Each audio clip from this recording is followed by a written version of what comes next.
Course in Miracles. Workbook for Students. Workbook Lesson 137. When I am healed, I am not healed alone. When I am healed, I am not healed alone. Today's ideas remain the central thought on which salvation rests. For healing is the opposite of all the world's ideas, which dwell on sickness and on separate states. Sickness is a retreat from others, and a shutting off of joining. It becomes a door that closes on a separate self and keeps it isolated and alone. Sickness is isolation, for it seems to keep oneself apart from all the rest, to suffer what the others do not feel.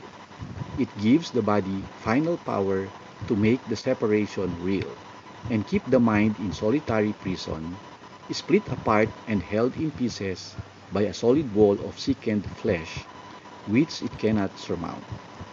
The world obeys the laws that sickness serves, but healing operates apart from them. It is impossible that anyone be healed alone. In sickness, must he be apart and separate. But healing is its own decision to be one again, and to accept itself with all its parts intact and unassailed. In sickness does his self appear to be dismembered, and without the unity that gives it life. But healing is accomplished as he sees the body has no power to attack the universal oneness of God's Son.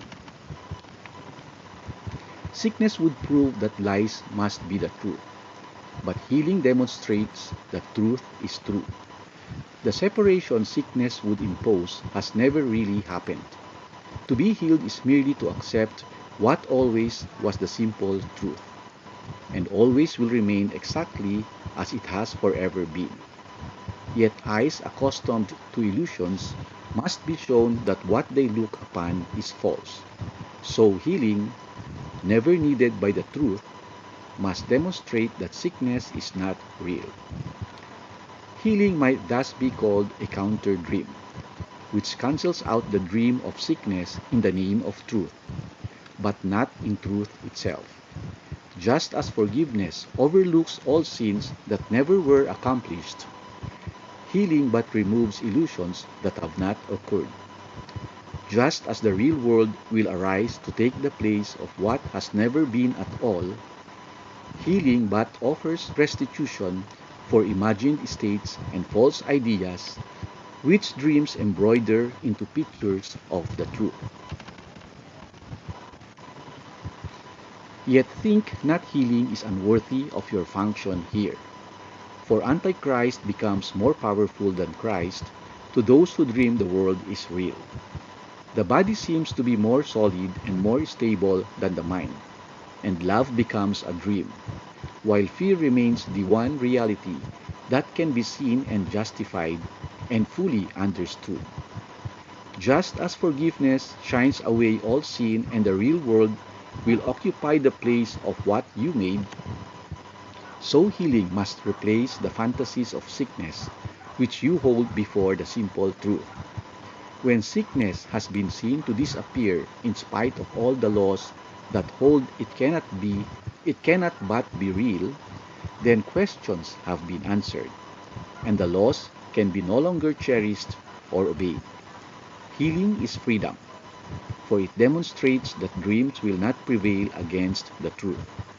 Healing is shared, and by this attribute it proves that laws, unlike the ones which hold that sickness is inevitable, are more potent than their sickly opposites.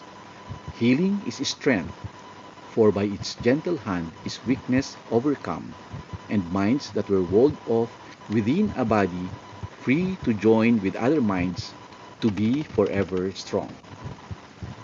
Healing, forgiveness, and a glad exchange of all the world of sorrow for a world where sadness cannot enter, are the means by which the Holy Spirit urges you to follow Him.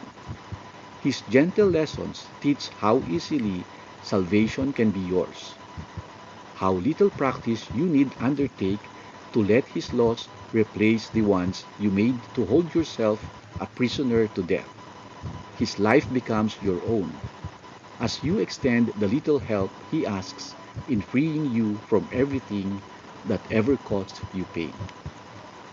And as you let yourself be healed, you see all those around you, or who cross your mind, or whom you touch, or those who seem to have no contact with you, healed along with you. Perhaps you will not recognize them all, nor realize how great your offering to all the world when you let healing come to you. But you are never healed alone, and legions upon legions will receive the gift that you receive when you are healed. Those who are healed becomes the instruments of healing, nor does time elapse between the instant they are healed and all the grace of healing it is given them to give. What is opposed to God does not exist, and who accepts it not within his mind becomes a haven where the weary can remain to rest. For here is truth bestowed, and here are all illusions brought to truth. Would you not offer shelter to God's will? You but invite yourself to be at home. And can this invitation be refused? Ask the inevitable to occur, and you will never fail. The other choice is but to ask what cannot be to be, and this cannot succeed. Today, we ask that only truth will occupy our minds, that thoughts of healing will this day go forth from what is healed to what must yet be healed, aware that they will both occur as one.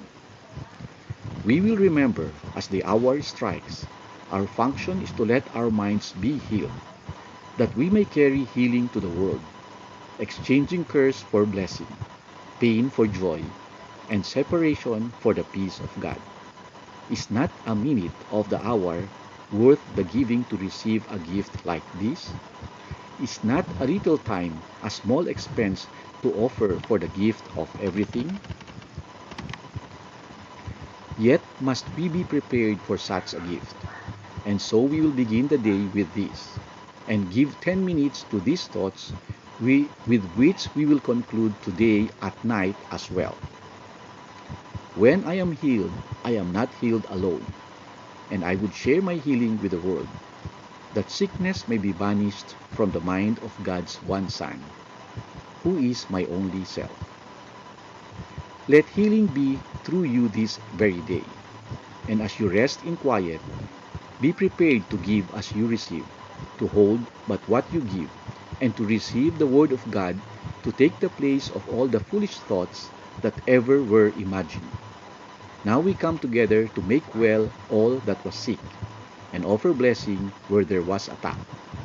Nor will we let this function be forgot as every hour of the day slips by, remembering our purpose with this thought. When I am healed, I am not healed alone, and I would bless my brothers, for I would be healed with them, as they are healed with me. This is it for today. Workbook lesson 137. When I am healed, I am not healed alone. Thank you. I love you. God bless you. See you tomorrow. Bye.